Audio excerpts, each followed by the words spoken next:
Masala tea இன்றைக்கு போட்டு காட்ட போகிறேன். அதுக்கு தேவையான பொருட்கள் என்னென்னு பார்ப்போம்.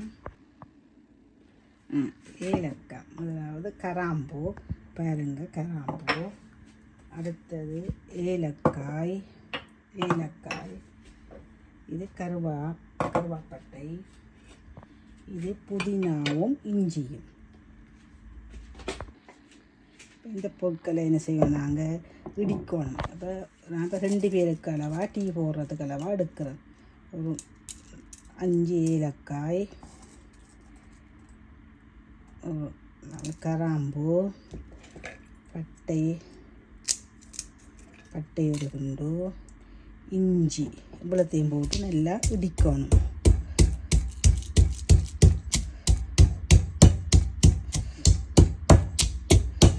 இடித்த பொருள் எல்லாம் என்ன செய்வோம், இந்த டீ போடுற இதுக்குள்ளே போடுவோம்.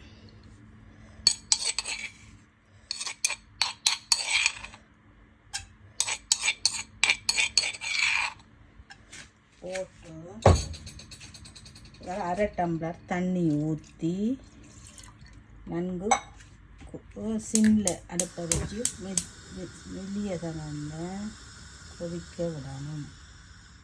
அதோட ஒரு டீ பேக்கெட்டையும் போட்டு கொதிக்க விடணும். இப்போ புதினாவை போட்டுட்டு ஏதாவது 2 பேருக்கு அளவாக டீ போடக்கூடாது. பால் ஊற்றுறோம்.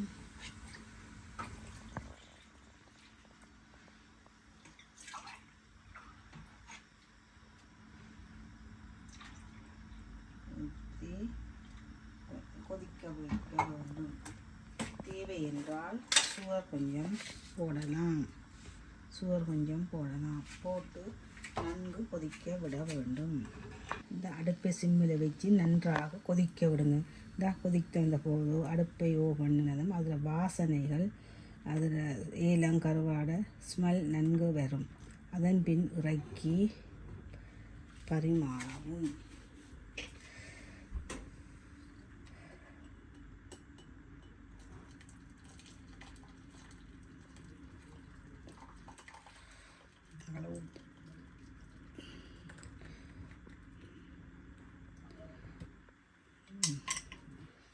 ஏலங்கருவா போட்டு புதினா இஞ்சி எல்லாம் போட்டு நான் போட்ட மாதிரி போட்டு நன்கு கொதிக்க வைத்து குடிங்க. உடம்புக்கு நல்லது.